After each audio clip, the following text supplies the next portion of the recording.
Hi, everyone, and welcome to today's food service webinar, Hearts Matter, Using Evidence-Based Nutrition to Develop Heart-Healthy Food Service Menus. My name is Jenny Kinser, and I am an Associate Marketing Manager at General Mills and will be your host for the webinar today. This webinar is sponsored by General Mills Foodservice, providing the food people love away from home.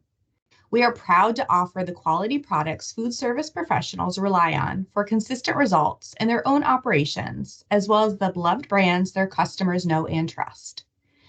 Today's webinar is supported by General Mills Bell Institute of Health and Nutrition. The Bell Institute is the company's internal source for scientific health and nutrition expertise. Before we begin today's program, I'd like to cover a few housekeeping reminders.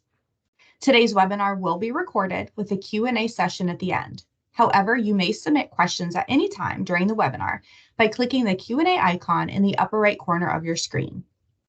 After the webinar concludes, you will receive an email with links to the slides and continuing education credit certificates in the coming days. With that, it is my pleasure to introduce today's presenter. Chef Abbie Gellman, MS, RD, CDN, is a spokesperson, recipe and product developer, educator, nationally recognized culinary nutrition expert, and director of teaching kitchen and culinary medicine at St. Barnabas Hospital. She creates, produces, and hosts cooking and nutrition videos and works with a wide variety of food companies and brands, commodity boards, food service operators, health professionals, and private clients. She has 3 published cookbooks and appears in local and regional broadcast media and contributes to many publications as both expert and author. She is the consulting Better For You R&D chef RD for the private company Happy Foodie and has created 2 lines of healthy frozen meals under the Walmart Better For You Great Value brand and the Happy Foodie brand. Both can be found at Walmart. Abbie lives in New York City with her daughter Olivia and many shelves of cookbooks. Learn more about her at chefabbieGellman.com and connect with her via @chefabbieGellman on Insta, YouTube, Facebook, and Pinterest. Thank you so much for joining us today, Chef. With that, let's begin our presentation. I hope you all enjoy. Thanks, Jenny. I'm so happy to be here. Thank you, everyone, for tuning in. I know that we're all working with busy schedules. So with that, we'll begin. Hearts Matter, using evidence-based nutrition to develop heart-healthy food service menus. So I will skip quickly over this. We just talked about that with Jenny. And our objectives today are to learn about evidence-based nutrition for heart health, to understand the principles of dietary patterns associated with heart health, such as the Mediterranean diets, identify foods with heart health promoting properties, and to gain some culinary inspiration to help you build menu solutions to promote heart health for your residents and your patients and whoever you might have in your food service operations. So first, let's talk a little bit about heart disease. It's often used interchangeably with the term cardiovascular disease. It's a range of conditions that affect your heart. So it could include blood vessel diseases, such as coronary artery disease, heart rhythm problems like arrhythmias, and birth defects that you might be born with, like congenital heart defects, among others. Cardiovascular disease is the leading cause of death worldwide, with an average of 1 in 4 people dying from heart disease annually in the US. And the World Health Organization estimates that 75% of deaths from heart disease can be prevented by some lifestyle management changes. So I do love getting back to the basics. So we're going to do a few Nutrition 101 things here that are specifically related to heart health. And of course, the American Heart Association, it's not glamorous, right? This basic statement here about eating patterns with whole grains, fruits, veggies, a lot of us know this already, and it's not fancy or flashy, but this is what really is the basis of how we can be healthier and really help our heart health. So first, I want to talk about fiber. You may have heard it's the year of fiber. I keep seeing that all over social media. So essentially, the recommended fiber intake is 38 grams a day for men and 25 grams a day for women aged 50 and younger. Older than 50, it would be 30 grams a day for men and 21 grams a day for women. And all of these numbers are based on average caloric intake. So that can fluctuate slightly depending on your unique calorie intake every day. And according to the National Health and Nutrition Examination Survey, American adults are only getting about half of their recommended daily fiber intake. So we need to kind of work on that. A couple quick basics about fiber. Insoluble fiber is the type of fiber that adds bulk as the food moves through your gut. So it could reduce your appetite, it could alleviate constipation, it could assist with weight management, but it really is adding bulk to your stool. While soluble fiber attracts water and it creates kind of viscous consistency during digestion. It traps things like bile acids and carbohydrates, causing a slower glucose response, and it also halts a rise in lipid levels, and it kind of helps things move through your gut. So bottom line here, both of those types of fiber have a really positive effect on our metabolic pathways, like cholesterol and lipoprotein metabolism, which in effect has an effect on our heart health. So what does a 7 grams of fiber, if someone says, I don't get enough fiber, what's a small way that people can add to their daily intake of food to make a real effect on that fiber intake? So just 7 grams of fiber for someone who's not meeting their recommendation will have a huge impact on their body and their health and their heart health. So 7 grams of fiber could look like a 1/4 cup of cooked beans. It could be 1 cup of raw vegetables, or it could be a 1/2 to 1 cup of a high fiber whole grain cereal. So this is something we can kind of think about as we're thinking about food and culinary nutrition and how to kind of bump up some of these things that are so helpful. This bread demo we're going to come back to at the end. I'm going to turn my camera on and we're going to do some food show and tell. And I have a visual of a bread demo that I love so much. I wanted to show it to you. So keep this in the back of your mind. It's going to be the first thing we do when I turn my camera back on. And then labels. So making sense of labels, knowing how to read a nutrition fact label is super helpful for everyone, really. So fiber is what we're talking about right now. You can see on this label that fiber is included, but we really want to be able to go to a grocery store and understand what it is that we're looking at. So here's kind of a how to read a nutrition label. This is what the new one looks like. So as you can see, there are some things that are larger print, some things are bolded, but there's a few things just to kind of go through here in general. So at the top here in green, serving size. It's important that we make sure our patients and our customers and consumers understand, how many servings per container or per item that we're buying or we're eating in our food service operations, what a serving size is. Calories, this is the total amount of energy that we're eating. So if we're fueling ourselves the way you fuel a car, the gas are the calories.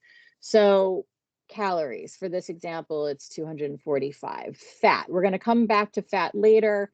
But generally speaking, we want to limit our saturated fat to less than 20 grams a day, especially for heart health. Next is cholesterol. So again, that fiber really helps with kind of stripping out some of the cholesterol that might be in our bodies. We just want to watch, again, those saturated fat, high saturated fat foods, which often are animal proteins that could contribute to higher cholesterol. Sodium, so generally speaking, it's 2,300 milligrams per day. If you have someone who has hypertension or needs to eat less sodium for heart health, usually we aim for 1,500 milligrams a day. So we want to keep an eye on that sodium number. It's often higher in packaged foods, whether it is a package of bread or a frozen meal.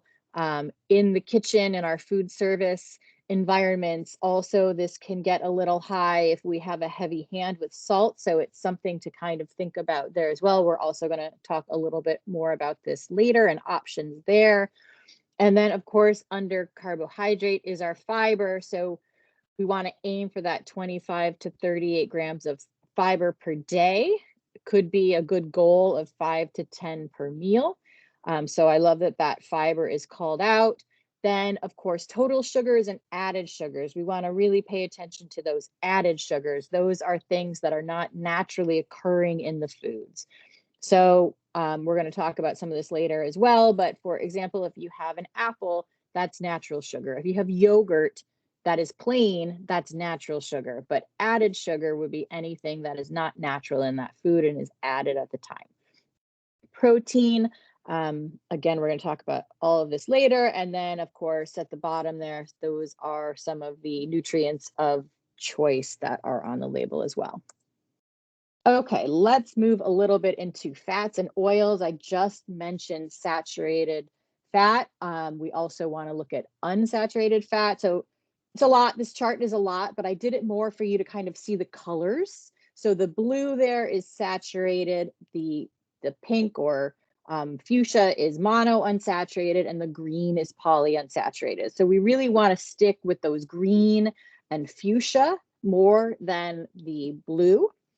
When we're talking about heart health. So there's also refined oils, unrefined oils. We're not going to really get into that today. And there's fatty acids as well, which we're not really going to show on this chart. But let's kind of talk a little bit about polyunsaturated fats. These fatty acids have a very positive effect on the cardiovascular system. The two most common are omega-3 fatty acid, alpha-linolenic acid, and the omega-6 fatty acid, linoleic acid. So they're both essential nutrients, meaning that our body cannot make them, so they must come from food. So more than 50% of these types of fatty acids can be found in soybean, corn, sunflower, safflower, walnut, grapeseed, and flaxseed oil, which you'll see on this chart. For omega-3 fatty acids, most of the research that's out there that's super heart healthy, which I love, is around fish. So we know that fish is really important, especially those fatty fish like tuna and salmon and sardines and a lot of those great options. And then moving to monounsaturated, it has been linked to reducing LDL, which is the lousy cholesterol, and triglycerides, and raising HDL, which is our happy cholesterol levels. So diets in which these fatty acids are more than 12% of the intake, of the calorie intake, have been associated with lower fat mass and decreased blood pressure compared to those who have diets with less than 12% in that monounsaturated fat. These are in an assortment of foods and oils, so vegetables, nuts, seeds, olive oil, avocado, and canola oils. These are high in monounsaturated fats. And they are also found in other oils like high oleic safflower and sunflower oils. And again, we want to limit our saturated fats. And what I like to point out here is that a lot of people think that saturated fat only comes from our animal proteins and our animal fats, but they actually also come from, if you look on the left here, those tropical oils, those coconut and palm oils also have a high amount of saturated fat. Okay, so sodium. Under the latest clinical practice guideline on high blood pressure from the American College of Cardiology, the American Heart Association, and 9 other organizations, more people than ever before are categorized as having hypertension or elevated blood pressure. So we're advised, we're advising ourselves and people with these issues to ideally no more than 1,500 milligrams a day, which I mentioned earlier, and that is equivalent to about half a teaspoon. So one trick just for those of us who cook and the food service side of things is if you use a kosher salt that has larger grains, you can actually get more than that half a teaspoon. So that half a teaspoon is more like our table salt, which has very small grains. So the larger the grain, the serving size to hit that 1,500 milligrams changes slightly. So that's something I often tell patients is to, maybe play around with kosher salt or larger grains of salt. So other ideas here to use less salt could be herbs and spices, adding bold flavors to foods, to really kind of counter what some of people, use salt for here. We want to add depth and flavor. We can do, a bunch of these beautiful spices on the right. We can bloom those spices. We can add fresh herbs at the end and significantly pull back or get rid of that sodium altogether. And then another thing we have to be careful of when we're looking for sodium free or decreasing our sodium intake is, again, those packaged foods. So if you're getting canned foods, for example, you can get low sodium or no salt added canned beans or veggies. All of those things typically have a low sodium option. And then again, our packaged things like chips and crackers and bread and frozen dinners and all of that, and anything we might be using in the kitchen that could be a frozen dressing or dip or sauce or some kind of packaged something, we can always try to take a look at the sodium levels there too as we go around the kitchen. Okay, so again, we know I like the basics. So we're going to do a little bit here with different types of categories of food and how they relate to heart health and how we can kind of use them and do a little creative cooking in our food service kitchens. So first, let's talk about fruit. So as a healthcare professional, I often hear that people are not supposed to have fruit because there's too much sugar, or they're confused and they think they're not supposed to eat bananas. I feel like I can hear some of you nodding in agreement there. But we want people to eat fruit. It's really a very important part of our diet. There's so many nutrients, and it really, again, it has so much fiber in it. So all of our plant-based foods have fiber. So fruit is a plant. So we have fiber, which is a big role in managing heart disease. And many of these beautiful fruits are high in fiber, especially when you eat the skin and the pulp and all the parts. Plus, they're obviously packed with all of those nutrients and antioxidants. So I like to tell people that all foods fit. So we can have fresh, frozen, dried, or canned fruit. Everything can work. Some food service ideas could be offering different grab and go options. Maybe it's not going to be that typical banana and orange. Maybe you're going to try a blood orange or clementines or cara oranges or something else new that you've seen that could be a grab and go option. Maybe you're going to make a simple fruit compote with frozen fruit. And I've done this and I'll show it to you later. But you serve it with yogurt. I know there's a lot of grab and go yogurt cups where you put it in your own container with maybe some granola and some fruit. But what about doing it with that fruit compote? Maybe it's oatmeal with fruit compote.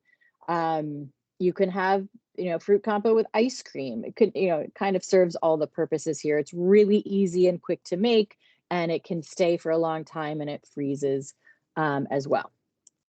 Okay, veggies. So we know that we're supposed to fill half of our plate with those non-starchy veggies. We want to aim for 3 to 5 servings of non-starchy vegetables a day, which equals 1 cup raw or a half cup cooked is 1 serving. So starchy vegetables would be potato, corn, peas, and non-starchy veggies would be things like broccoli, tomatoes, cauliflower, mushrooms, all these types of things, essentially based on their starch content. But all vegetables are very high in nutrients. Again, we have that fiber as well. So we do not want to demonize those starchy vegetables. They are a very important part of our day. But maybe it'll be just like this plate, half non-starchy vegetables, a quarter starch. So that's quarter starch could be sweet potato, regular potato, something mixed with corn, beans, lentils, rice, like we see on this plate. It does, so there is a place on our plate every time we eat for those starchy veggies. So food service ideas could be adding frozen or fresh veggies to your side dishes. Like you can see some veggies and things in this side dish. Or maybe you have mac and cheese and there's some peas and carrots in the mac and cheese, or some broccoli in the mac and cheese. I know a lot of parents who have gotten their kids to eat veggies that way. Maybe we're making soup or stew or chili, and it says to use X amount of, mirepoix and everything else. Maybe we double that and it's a more chunky stew or chili, and we add extra vegetables. In pasta sauce, maybe we're adding some zucchini or other things and doing that as well, whether it's pureed in there or it's a chunkier pasta sauce. And of course, you can always jazz up just regular vegetables with sauces, dips, and dressings. Plain vegetables, I don't want to eat those. I think they're kind of boring. I like to jazz my stuff up with some sort of dressing or dip or sauce. And that makes everything a little more fun. Whole grains. So whole grains, also a good source of fiber, which helps to slow that absorption of glucose and spike our blood sugar, keeps it from spiking our blood sugar. They're packed with nutrients as well. And of course, we want to make sure that we do hopefully half of our grains as whole grains. You can see a picture here that shows what the whole grain looks like, the three parts, the bran, the germ, and the endosperm. So the bran is where that fiber, the B vitamins and minerals are found, while the germ is home to many nutrients and antioxidants, including unsaturated fat, B vitamins, and vitamin E. The endosperm is the energy yielding part of the grain, which is mostly composed of starch. So we don't need to eat 100% whole grains. That is not something that is necessary, but where our kind of point of reference here is if we could do half of the amount of grains we're eating as whole, that's kind of a good goal to have. So food service ideas could be something as simple as an oatmeal bar. I am a huge fan of savory breakfast. So I often will do, especially in the wintertime, steel cut oats, but I add on sauteed vegetables, a fried egg, maybe some Parmesan cheese. You could also do sweet toppings, of course, that fruit compote that I love, and nuts and nut butter, all of that kind of goodness. Maybe you're going to make a breakfast sandwich and use those Pillsbury whole grain biscuits as the base. That would be beautiful also. There's kind of a lot of options here, and these are just a couple. And then protein. So we want to focus on a variety of animal and plant-based protein. I'm going to cover beans and legumes after this, so let's focus here on some of the animal-based sources. So lean protein, seafood, poultry, eggs, pork. We want to, we can use beef and lamb too, and dairy, which I'll also discuss later. But we want to look for lean cuts. So the words loin and round are great when we're talking about lean protein. And again, we want to kind of flip the script here. So instead of having a plate that is protein heavy and it takes up half the plate, how do we take up a quarter of the plate with our protein and have, instead of an 8-ounce steak, maybe a 4-ounce steak, something like this. So some food service ideas, again, that sandwich with a Pillsbury biscuit or croissant. It could be plant-based with hummus, avocado, tomato. It could also have a fried egg on there. It could have, I'm going to show you something that I made with egg salad after this, which is super delicious. It could have, some turkey or ham on there, some cheese, tomato, lettuce, all of these things.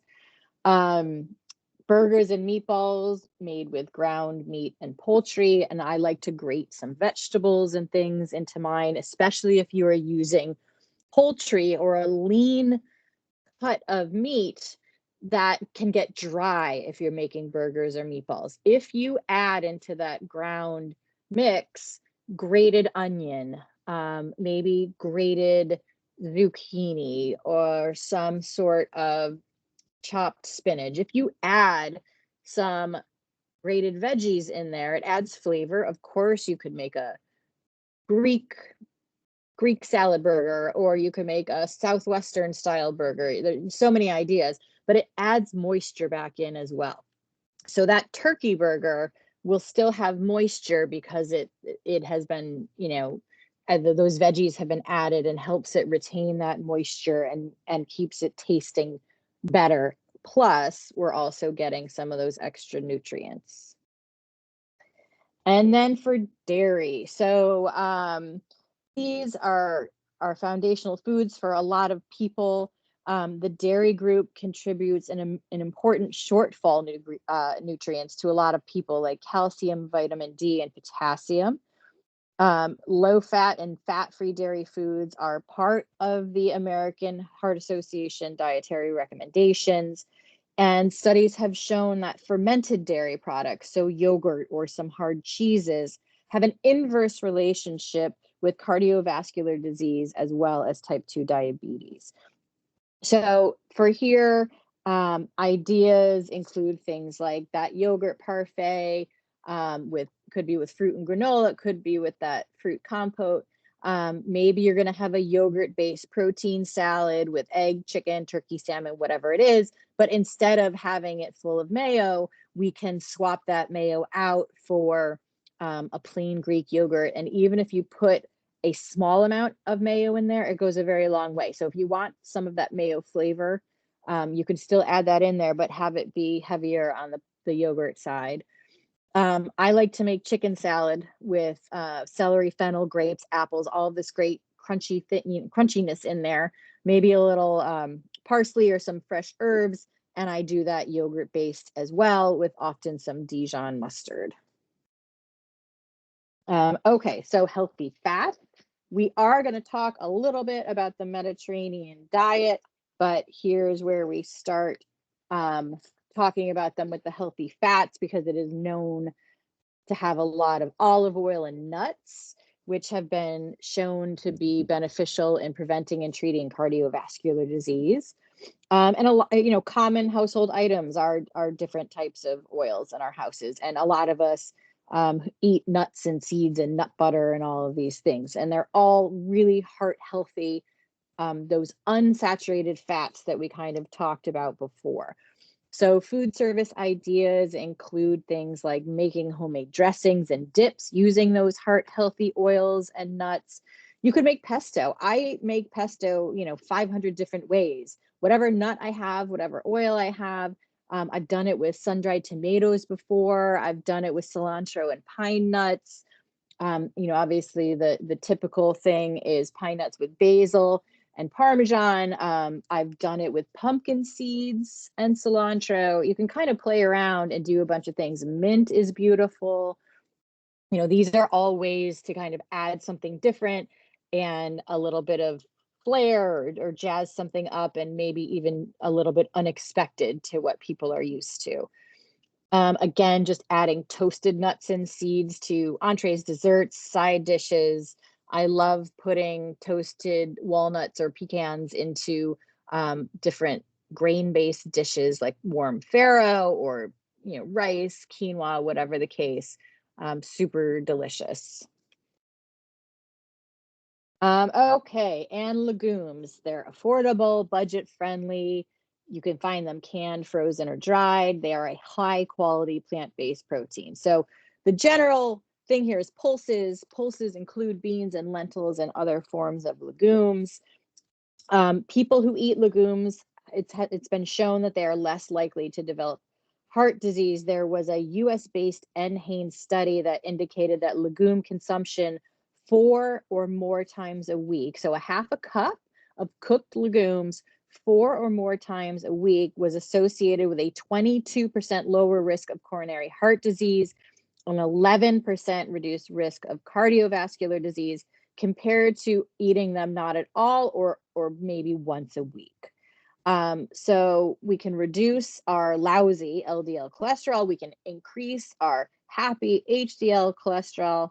They lower blood pressure. They help maintain healthy blood glucose levels, and they've been shown to assist with weight management. So these really are such a great addition to everyone's diet. And they're so versatile. So there's so many ways to use them. So I put a couple here. There's obviously way more than this. So if you're making spinach artichoke dip, I love using pureed white cannellini beans to mix in here. You can pull back on the cream cheese if you use heavy cream in your spinach artichoke dip too, or Parmesan cheese, all those cheeses and higher fat dairy items. You can kind of cut that in half and then put in the pureed cannellini beans. I promise you no one will realize that you did that. You can puree them into creamy soups. So if you're trying to make a vegan butternut squash soup or a vegan tomato soup or anything that is typically known to be a creamy soup that often has that high fat dairy, if you puree something like beans into it, that makes it vegan, and you're adding creaminess and smoothness and all of that plant-based protein. Okay, so let's talk a little bit about heart-healthy diets. So the U.S. News and World Report for many, many years now has rated the Mediterranean diet as the top overall diet for people to follow as part of a health-related kind of resolutions for the new year. So it always comes out in January. The Mediterranean diet also has stayed at the top of the rankings for best diet for healthy eating, easiest to follow, best diet for diabetes, and best plant-based diet. And now the DASH diet, which I'm going to talk to in a minute, it's been named number 2 for several years as well. So hundreds of scientific studies have linked both of these diets, the Mediterranean and the DASH diets, to a decreased risk of cardiovascular disease, cancer, type 2 diabetes, and dementia, just to name a few. And according to a study that was published in the American Journal of Medicine, the Mediterranean diet beat low-fat diets for weight loss and improved heart health after 1 year. And on the right here, this is my first cookbook. I just threw it up here because we were talking about these 2 diets. So it's the Mediterranean DASH diet. So there you go. Okay, so the Mediterranean diet. Here is a picture of the Mediterranean. So obviously all these countries in green are considered to be in the Mediterranean and part of the Mediterranean diet. So it's based on a pattern of eating and cooking and the lifestyle found in these countries. And I wanted to make sure we put this map here because a lot of people think of it as kind of the more European countries, the Italy, the France, the Spain. And Greece and all of this. But when you look closer, it really is also Northern Africa. We've got Egypt and Libya and Tunisia, Morocco, all these countries with all the beautiful foods that they cook and the flavors and the herbs and the spices, all different, but all part of the Mediterranean. And what is consistent through all of these countries is that it is generally a plant-forward approach with those fruits, veggies, nuts, legumes, whole grains. They do include some animal protein. It is often a focus on seafood, obviously because they're all right on the sea. That makes sense, right? And they also have eggs and low-fat dairy with smaller portions of that meat and poultry. They use healthy fats like olive oil. There's a lot of avocado, nuts, and seeds. They limit the amount of refined sugars and excess sodium. Also, the Mediterranean diet is viewed as a lifestyle. So there's a lot of physical activity, which I like to call assuming the vertical. So you're not out, you don't have to run a marathon or go do a spinning class every day, but maybe you're walking, you're moving your body in a way that it is that you enjoy, that works for you. And then making meals social. So there's a lot here around breaking bread together, sharing the table, eating with other people. And then the DASH diet, which stands for Dietary Approaches to Stop Hypertension. This eating pattern is rich in potassium, magnesium, and calcium, again, with the moderate sodium intake. It's high fiber, just like the Mediterranean diet, it is a plant-forward approach with all of those highlighted categories like fruits and veggies. Again, same with the higher focus on seafood, eggs, and low-fat dairy, and smaller amounts of meat and poultry.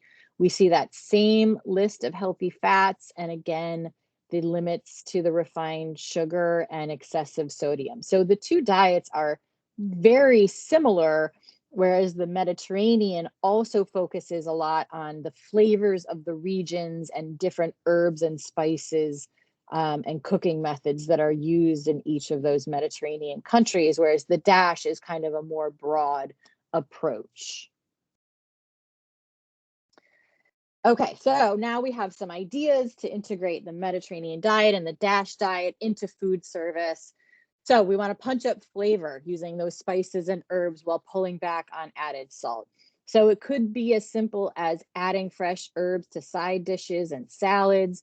I often will make a salad and put in basil and mint and parsley and other things in there just to kind of jazz it up. Maybe you're adding warming spices to soup or oatmeal, fruit, compote, all of these things. You know, maybe you're making a stew and we want to add a bunch of morning spices to that. But again, focusing more on herbs and spices and kind of pulling back on the sodium. The second one here is swapping out, which could be partial or 100% on those higher saturated fat items. So I've talked again about the mayo and plain Greek yogurt swap, which I love.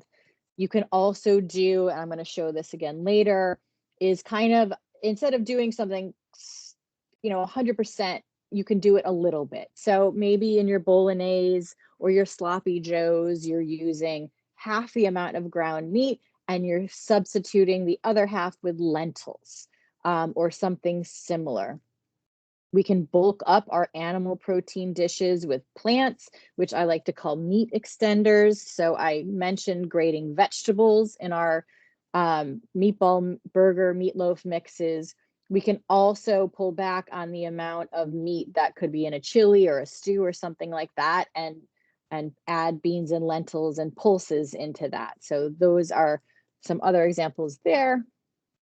And then we can experiment with different types of grains. So maybe we're going to try farro or quinoa, millet, teff, barley. They're all slightly different with different flavors, different sizes, different uses. So it might be fun to kind of play around with each of these at a different time and see what the taste profile is. And if you can come up with any dishes that kind of highlight these different types of grains. Maybe we're adding fruits and veggies, nuts, legumes like those beans and lentils to a grain-based side dish. So instead of just having farro or just having rice, maybe we have some of these other things in there and it becomes a more special or interesting or flavorful textured side dish instead of just one grain. Dips, dressing, marinades to brighten up our veggies. So, maybe it's ranch dressing, maybe it's pesto, maybe it's a yogurt based something else. All of these things, we know that will make our food sing. And so we want to really kind of focus on how to make items that people might be less apt to try a little more exciting. Maybe we want to start to add some soy foods. So I like to use silken tofu in a stealth way. So this works great if you want like kids to eat it or even an adult who might not necessarily know what's in it until after the fact. But you can use silken tofu in those pureed soups again to add more of that plant-based protein and creaminess. You can also use it in desserts. So maybe it's a vegan chocolate pudding. Really easy to make. It sets beautifully in the fridge, but that again adds that plant-based protein and can make it a vegan or a plant-based option for those who are looking for it. Also, edamame, easy to get, comes frozen. Throw that into salads and side dishes, stir fries, all of that good stuff. And then an easy one is try to offer desserts or sweets that are fruit-based. So just centering on fruit or something like that and making that the star of our show. Okay, so now I am going to turn on my video and stop my share, and we are going to head over to the kitchen. And okay, can everybody see my kitchen? And now here I am. I was just a voice for a while, but now I'm here with all our stuff. So as promised, we're gonna do our bread demo first. So I have 2 bowls of water here. It could be orange juice, it can be water, it doesn't matter. The premise is essentially the same. So and our bread's a little stale because it's been sitting out, so we'll see what happens. But here is a white piece of sandwich bread, just plain white bread made of white refined flour. And then here we have a little bit of a heartier grain, whole grain bread. There's some nuts and seeds and things happening. So what this is going to represent by going into the water, so I will put each one in the water as I talk to you about it, is what happens in your body. So when you eat either of these types of bread, for example, this white bread, see, it's already falling apart. So that's what happens in your body, right? And then this one is more like a sponge. So the difference here is this is a refined flour. There's not much fiber or other things in this product.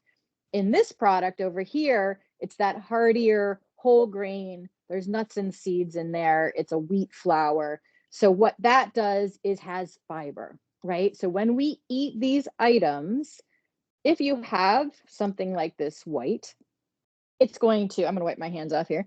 It will break down just as quickly in our body. Our blood sugar will spike. And then, depending on what else we ate with it, maybe that was your breakfast as toast with some jam, we're going to be hungry again. So you're hangry, you might be a little tired or feel a little irritable. You might be thinking, I just had breakfast. Why am I hungry again? Whereas we have this one, which still is a sponge. I'm able to pick the whole thing up. It has fiber. So it keeps our blood sugar regulated. It adds, there's some protein in there because it has all of those whole grains as well. So it keeps us more satisfied. It's not going to spike our blood sugar, and it gives us kind of a better base on which to work. So that is my bread demo and my visual representation of why I like fiber. And now we're going to talk about some of our foods here. So let's start over here on the left. So who is a fan of Chex Mix, the party Chex Mix? I am a fan of party Chex Mix.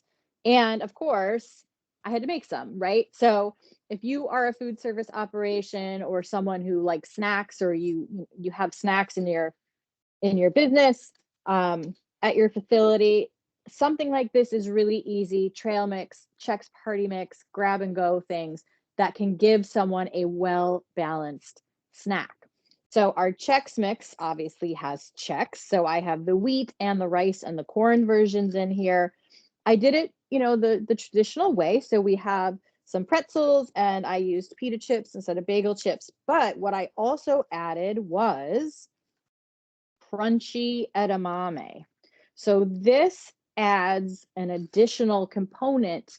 It adds texture, obviously, but it also adds some plant-based protein in the form of soy, these crunchy nuts. And obviously we get all of those whole grain goodness from the cereal as well.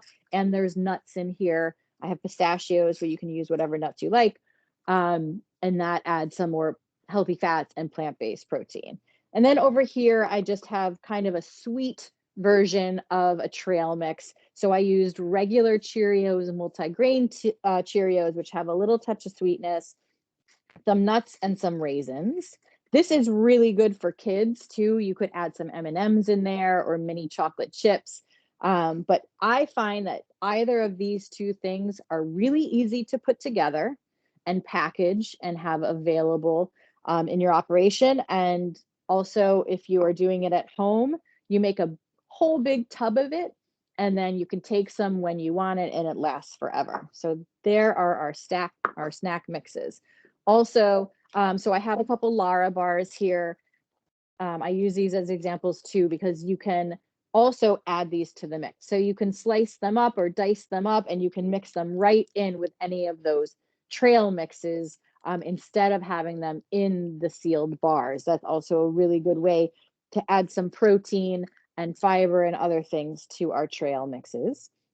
And then here we have, so it's on the bottom, it's a kind of, well, it's my fruit compote, which apparently I'm in love with because I can't stop talking about it. So all I did was take some frozen blueberries and orange juice, and I cooked it down on the stove. So that was all I did. You could also do any kind of fruit you like.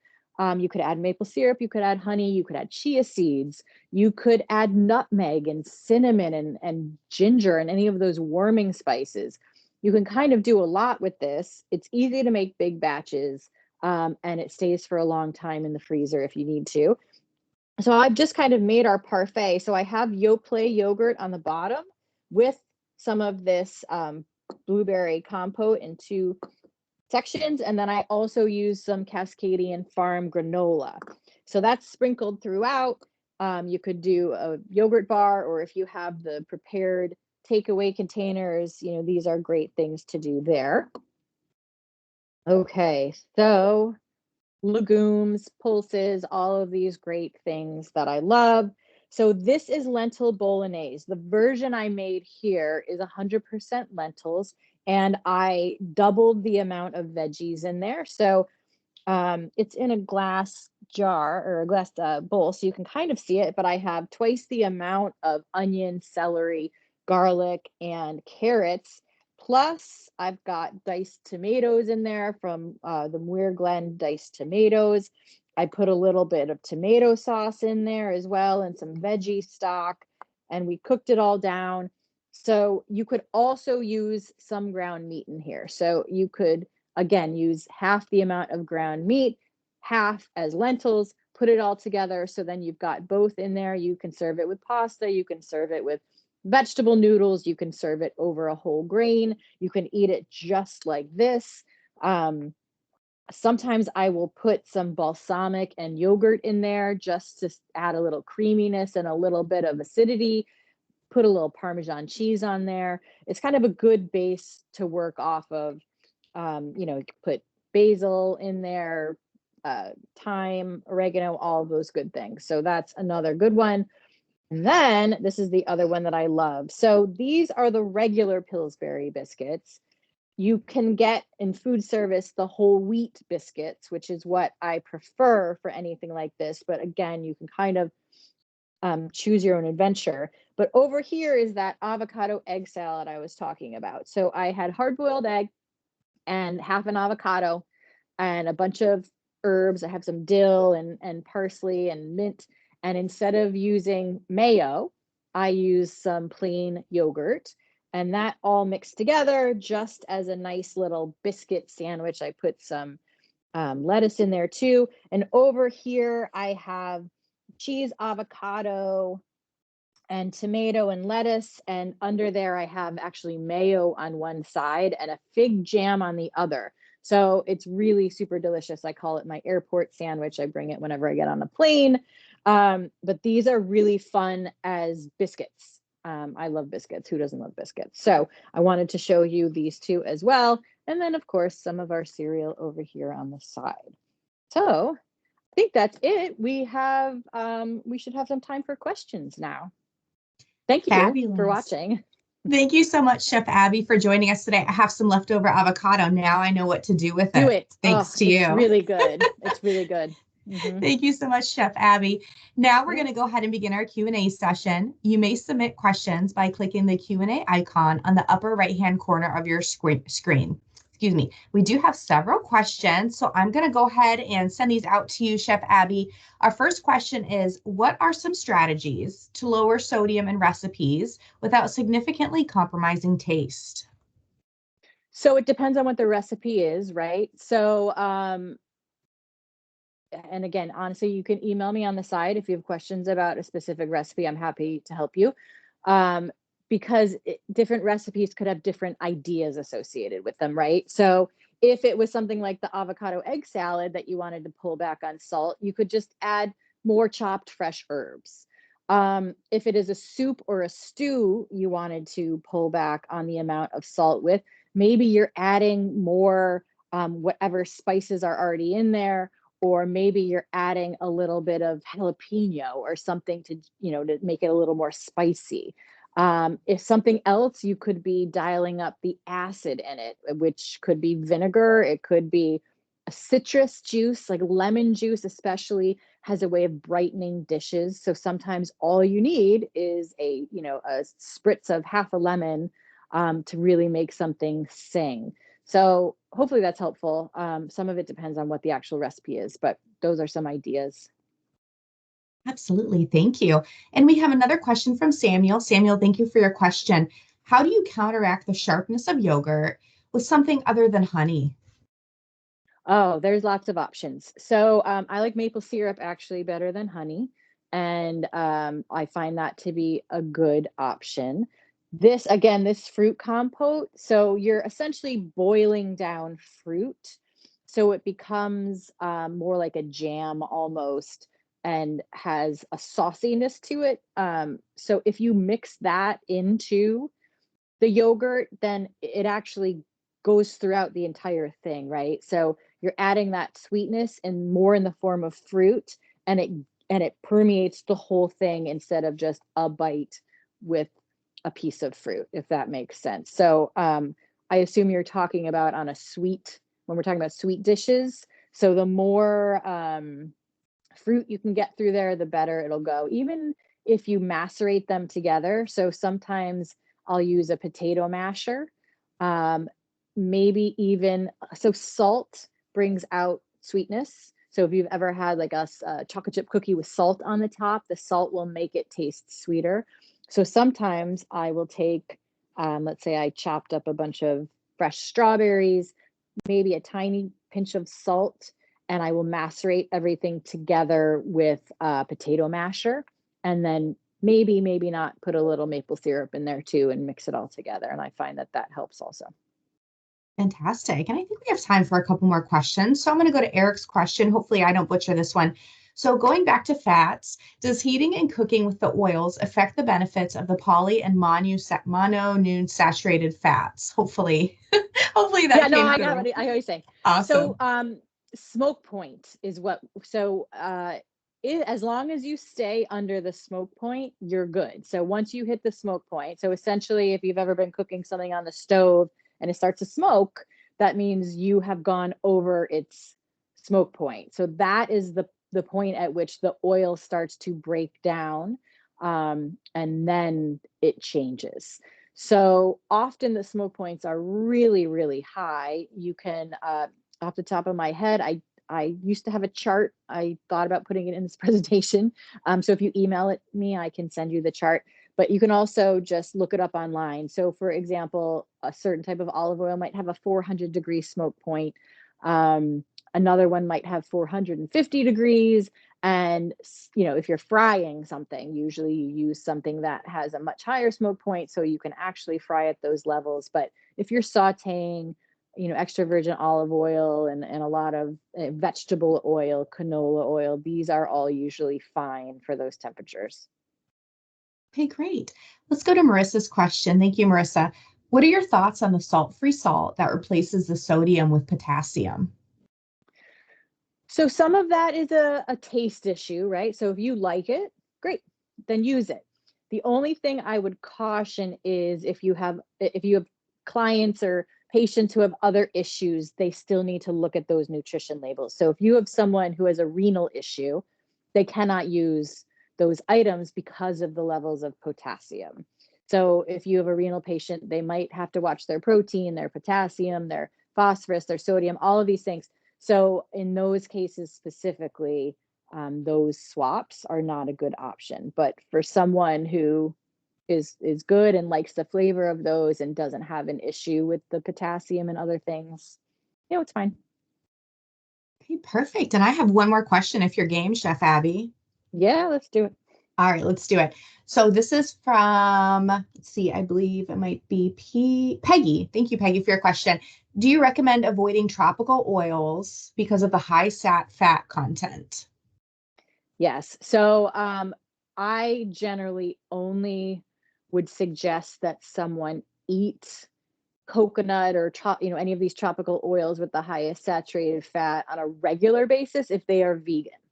So if you are vegan or you have patients who are vegan, they can benefit from some of those, eating that more regularly. If you are someone who is eating animal protein and does get a certain amount of saturated fat, cooking with coconut oil or a tropical oil every once in a while is fine, but on a daily basis, it's really going to drive up the saturated fat that you're consuming, and it could be, detrimental depending on where you are health wise. Thank you so much, Chef Abbie. This was fantastic. We really appreciate your time today. Sure, thanks. I love being here. It's great. Thank you so much. We're going to go ahead and close it out, folks. We are almost at time. So I did again want to say thank you for your time today, as well as Chef Abbie's time. You'll be receiving an email in the coming days that will include links to the slides. I know that was an additional question that we received, as well as the continuing education certificates. Additionally, please make sure to visit generalmillscf.com for information on rebates, helpful marketing tools, videos, and new item launches. Finally, don't forget to connect with us and the Bell Institute of Health on our website and socials. This will conclude today's program, and you may now disconnect. Thank you so much for joining us today. Have a great day.